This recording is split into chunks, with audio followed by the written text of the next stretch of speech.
The sun rose gently over Yuyo, casting a warm glow across the village fields and painting the skies in hues of orange and gold. Nasiri stood at the edge of her family's cassava farm, the familiar smell of damp earth filling her nose. Her heart was heavy, though it should have been light. Today marked the beginning of her new life.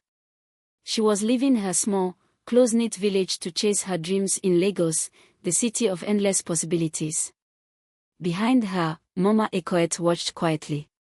The old woman had raised Nasiri with the wisdom of 100 lifetimes, passing down lessons steeped in tradition and truth. Her voice broke the morning silence. "Nasiri, come." Nasiri turned, finding comfort in her grandmother's weathered face, which held both pride and worry. Mama Ekoet cupped her chin gently and studied her granddaughter. "The city will try to tell you who you should be," she said softly. "But you must never forget who you are. You are more than what you wear, more than how you look. Do you hear me?" Nasiri nodded, her voice barely a whisper. "I hear you, Mama." She hugged her grandmother tightly before turning to board the overcrowded bus. The village slowly disappeared behind her as the journey to Lagos began. The city was everything Nasiri had imagined and more: vivid, chaotic, and alive with possibility. Cars honked incessantly, street vendors shouted their wares, and the scent of roasted corn mingled with the choking fumes of exhaust. Her cousin Jessica met her at the bus station with a wide grin and a sharp fashion sense that made Nasiri feel instantly out of place.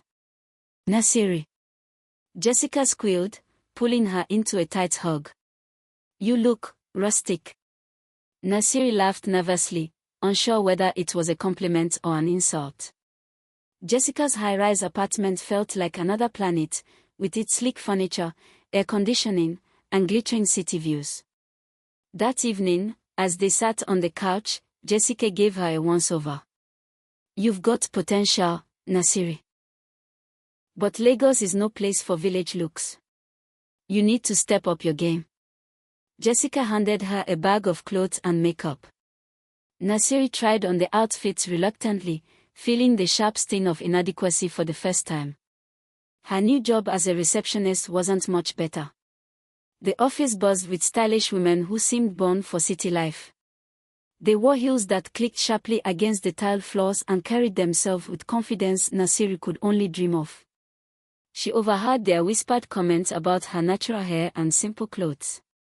"Is she new?" one asked. "She must be," another replied. "She looks like she just stepped out of the bush."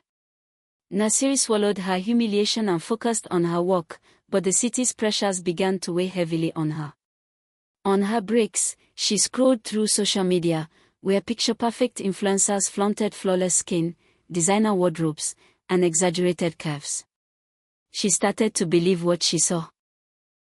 That success and beauty were inseparable in Lagos. One weekend, Jessica dragged Nasiri to a party in Victoria Island. The mansion was enormous, the crowd glamorous. Nasiri felt like an outsider in the borrowed dress and uncomfortable heels Jessica had insisted she wear.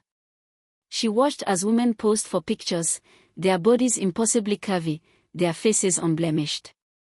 "You're just too natural," Jessica teased as she pulled Nasiri aside. "If you want to stand out, you've got to keep up with the times. Do something about your hair, maybe even a little enhancement here or there. You'd be perfect." The words haunted Nasiri. That night, she stared at her reflection in Jessica's bathroom mirror. Her soft, round face, her slim figure, her dark, curly hair, they all seemed inadequate now. For the first time, she didn't recognize herself. The tipping point came at work when her boss complimented her ideas but added, "You should work on your presentation. In this business, image is everything." Her coworkers' voices echoed in her mind, their laughter mingling with Jessica's persistent suggestions. Nasiri found herself searching online for clinics offering cosmetic enhancements. The advertisements were alluring, promising a new you with simple procedures. She hesitated but eventually gave in to the pressure. It started small, with lip fillers. The compliments that followed were intoxicating. Her coworkers noticed, her boss seemed more attentive, and her social media followers grew. But it wasn't enough.